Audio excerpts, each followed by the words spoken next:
It is day 3 of the NFL draft, and the Seahawks are on the clock. We are going to, and the pick is in. We are going to take you to that once they announce it in just a couple seconds. Mike Salk, Stacy Rost here with you for some live reaction to see the Seahawks selection at pick number 18. As a reminder, they have a pick coming up in 3 picks from now. We're going to get basically back-to-back selections. Let's, when do we go live to the pick? Jordan Jefferson, yet another Bayou Bengal headed to Duval to play for the Jags. Yeah, hopefully there's a direct flight from Baton Rouge to Jacksonville because they're going to all be on it. Well, that's fun. They didn't even announce it. TV not helping me out at all. TV not excited about the Seahawks Not pick. helping me out. So it's Tyrice Knight, linebacker out of UTEP. We talked about linebacker and tight end being 2 glaring needs for this team. They found some short-term options at linebacker in free agency, both one-year deals, though. So this gives them at least a guy that they can coach up. This is very clearly someone you're bringing in for depth. Maybe there's some ceiling there. Described by Lance Zierlein on his NFL draft profile as a tackle monster, which I can get behind, but Nice. also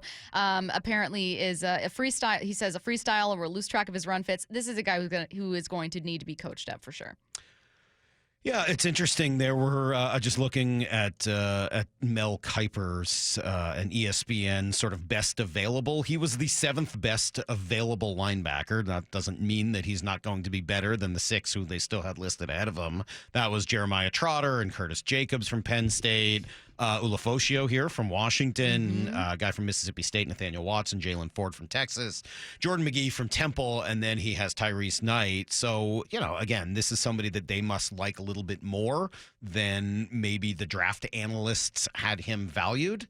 But as we said, 4th round is where you want to get guys that are going to add depth, maybe compete for starting roles eventually, and probably add to your special teams. And if he becomes a standout in any of those 3 areas, obviously you've kind of done what you're looking to do here in the 4th round. And they need a linebacker. They do. I am also surprised not to see Jeremiah Trotter, who is projected a little earlier, be the pick. I'm not a scout. I haven't done a deep dive on all these linebackers, so I couldn't tell you, here's the thing with Trotter Jr.'s game. But he's a name that I at least, because of his father or not, was already familiar with and had kind of been keeping my eye on. We did a profile on him leading up to it, Bump and I.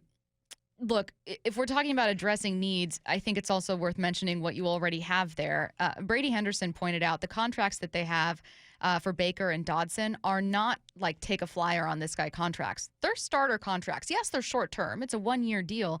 But these are 2 guys Seattle is looking at to be contributing starters, not just bodies out there. So if you are worried about linebacker depth and you see this guy taken and you go, well, Tyrice Knight, he could be great. He could be really awesome. He racked up a ton of tackles at UTEP, really physical guy. That's great.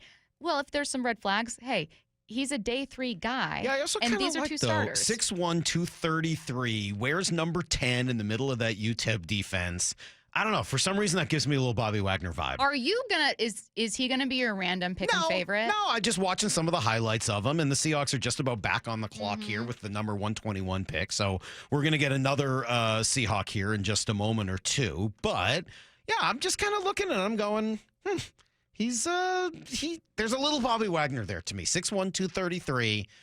Tackle machine, as you said earlier, middle of the defense, smaller school, in this case UTEP instead of Utah State, but kind of in the same, NFL or college football mid-major kind of program.